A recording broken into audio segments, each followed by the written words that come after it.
Are you talking, Baba? Hey guys, what's up and welcome back to my channel. I thought I would just vlog today what a normal day with a baby looks like. So I just finished getting ready and I don't get like full hair curled ready every day, but this morning I took a shower and my hair kind of looks crazy if I don't style it afterwards. I just let it air dry, so that's why I just did some real quick curls in it. They look like I did pageant curls because this is what's fastest, so that's why I look like I'm about to enter to win Miss Alabama. Are you smiling at Mama? How's my baby? Yeah? Do you like Mama's hair? Yeah, Mama will do it to your hair. Look at that big smile. It took me a long time as a new mom to even figure out how I could get ready. There were days that I was like, I don't even get to shower. I'm lucky if I get to eat.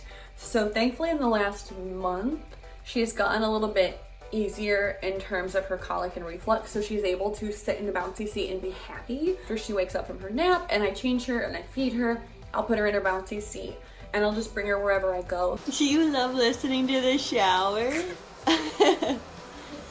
Is it so fun? Afterwards I can get ready and I can have her just sitting up hanging out with me in her little bouncy chair and she's entertained and I can talk to her and we can listen to a book together, and we love listening to audiobooks together because that way I'm not having to talk 24/7, but she still hears other people talking, she hears new words. The service I'm using to stream audiobooks is Audible. I've talked about Audible for years on my channel because I used to listen to audiobooks when I got ready, so that hasn't changed now that I have a baby. Yes? Are you trying to talk already?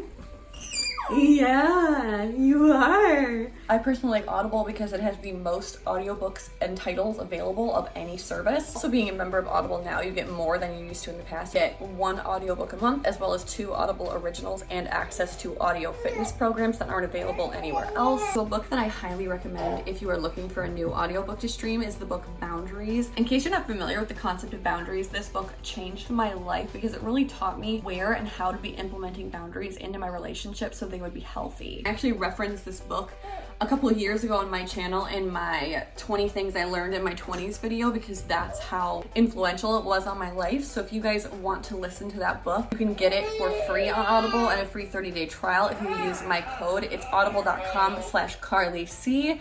That's audible.com/CarlyC, or you can text CarlyC to 500-500. Also, a huge thank you to Audible for sponsoring today's video and for supporting my channel and for supporting little Kennedy. Yes, is it almost nap time? So I have been living in liquid leggings, a long sleeve tight top, and some kind of cardigan. I like to wear tighter fitting shirts right now because if I'm ever going to breastfeed out when I'm with Kennedy, I can just pull my top up and then it stays up here. So if I have my cover over me, the shirt isn't like falling in Kennedy's face. This is like a wearable blanket. It's the most comfortable thing ever. This is actually a maternity cardigan, which it doesn't really matter because it fits everyone, but I got it on a maternity website. Sweet girl. You're so happy. Hi, pretty.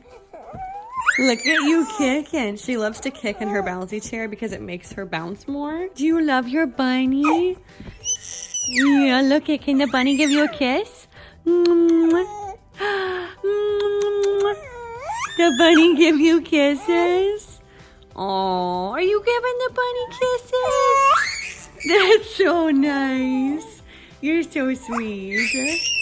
Kennedy is 5 months old now. A lot of you guys have been asking me for updates on her. She has definitely gotten better in terms of her reflux and in terms of her colic. She pretty much only cries now if she is hungry and she's just woken up from a nap, or if she needs to take a nap. We've actually taken her off of the reflux medicine, which is huge, and we're so thankful for that. She's really loving finding her voice. I love listening to her baby babbles. It is the cutest thing. She wants to be a big kid because she's always trying to sit up.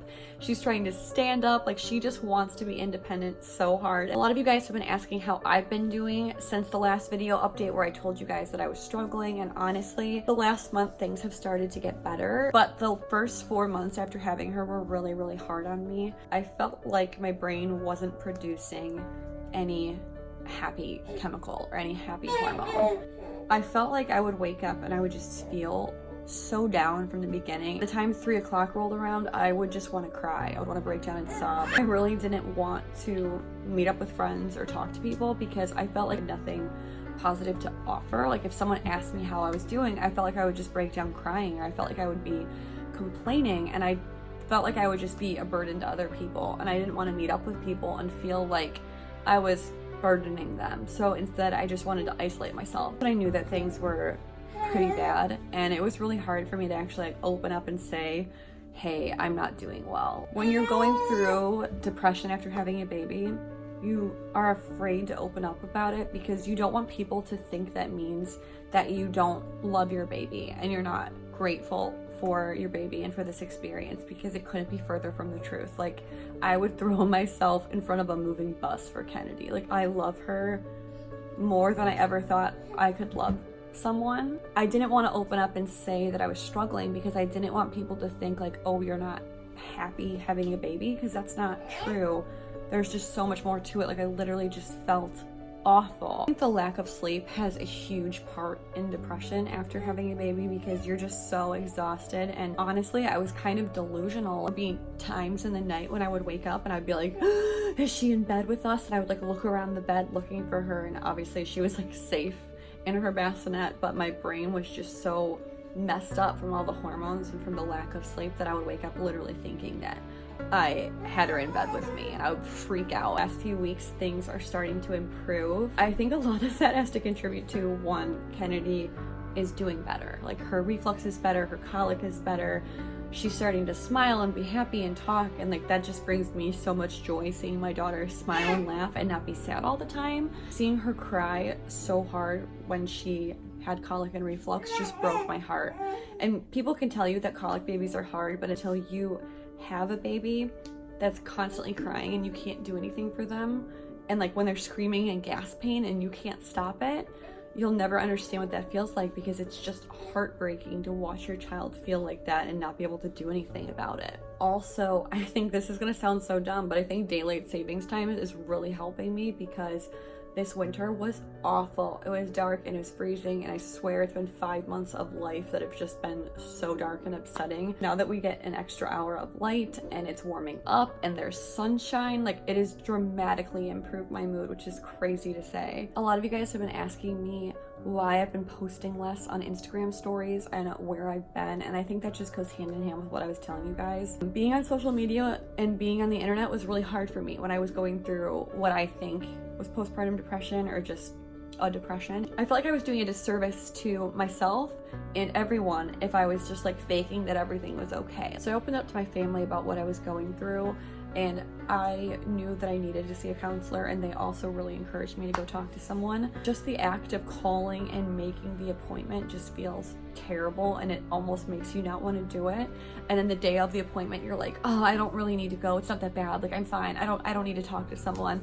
So the fact that I like got up and I made myself go and I went through with it, I was really proud of myself. The lady asked me like 20 minutes of basic questions, you know, just like, who are you? Why are you here? What's the situation been? She's like, you're a very high functioning person, which is why you're here right now and you're doing okay, but you can only handle so much and you're at the end of your rope. You're about to snap. But I don't think therapy is the right outlet for you. And I was just so angry at that, because first off, I'm of the mindset that counseling and therapy is great for anybody. So having her say to me that therapy just wouldn't work for me, I was like, what are you talking about? The therapy wouldn't work for me? Like, how is this a thing? So I left the office and I just felt so defeated. I was so upset, and it was Valentine's Day of all days. Like, I was in a very bad mood when I left that appointment. Thankfully, I found someone else to go to, and I went to that appointment a couple of weeks ago, and I really liked her just from the first session. So I have another session tomorrow. I'm hoping that it continues to go well, and I highly encourage you guys, if you've been struggling with anything, if you feel like you have depression or postpartum depression or anything, definitely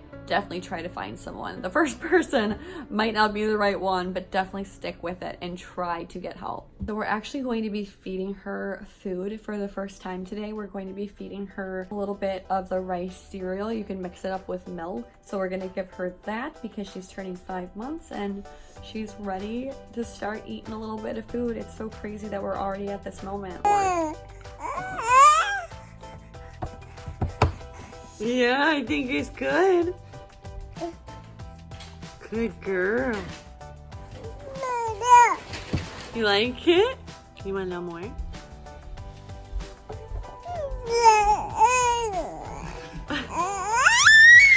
Yeah? Yeah. Oh my goodness. Good girl. Yeah. Hi, Bubba. I think it was a success. Yeah? Did you like the food? No? I think you liked it. Yeah. So now I'm going to go run some errands. I try to time my errands with Kennedy's naps because, like I said before in Insta stories, if you guys have seen it, that my daughter needs to be tricked into napping. She is so social and she just wants to be around people. I like to say that she likes to be in the room where it happens. In case you guys have seen Hamilton, that's pretty much my baby. Are you Aaron Burr? If she's not napping at home, without a doubt, she will take a nap in the car. We are about to go on our first family vacation this weekend. Going down to Cody's family's house in Naples, Florida, which that's going to be so nice, hopefully, because it's supposed to be 80 degrees down there. I'm going to go run some errands to get some things that we need for our trip. Hopefully Ken will get a nap, and I will see what I can film after this. Come on, Bubba. Let's go on a car ride.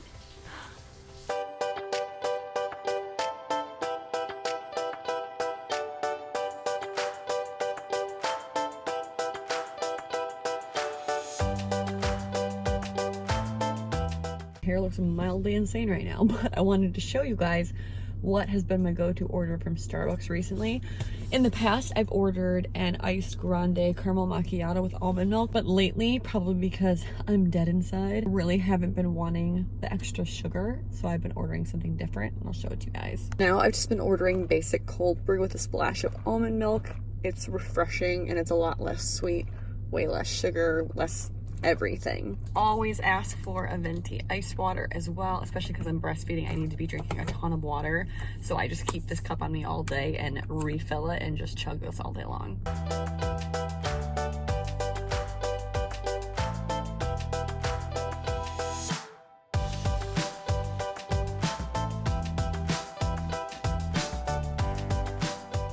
I'm gonna make some dinner right now, so I'll show you guys what I'm about to make. This is from Trader Joe's. It's the cauliflower gnocchi. I thought this was gonna be pretty meh, but I wanted to get it just to have something in the house, and I made it, and it was amazing. Brussels sprouts are like our favorite vegetable, so we're gonna put some honey on these and bake these up, and that's what we're gonna have for dinner tonight.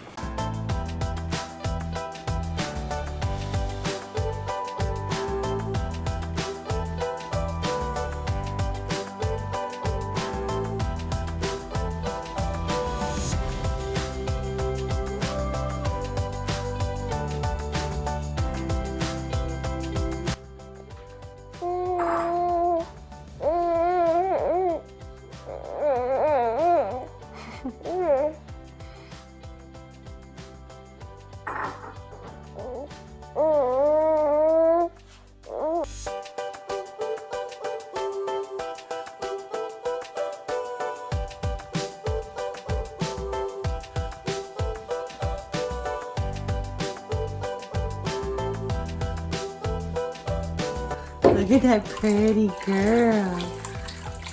Oh, she loves her baths.